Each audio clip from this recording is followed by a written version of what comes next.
ఒక పేరు చెప్తాను, విన్నోళ్ళు చేయొద్దండి. Charles Mead. నేను వెళ్ళిపోతున్నా.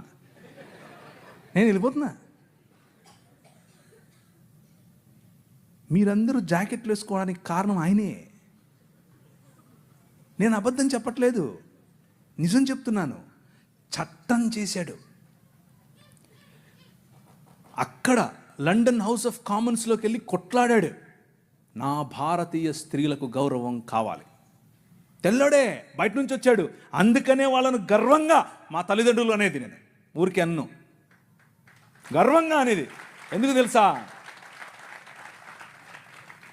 మీరు బట్టలు వేసుకోకుండా మమ్మల్ని అనగదొరికితే వాళ్ళు మాకు జాకెట్లు పంచారు.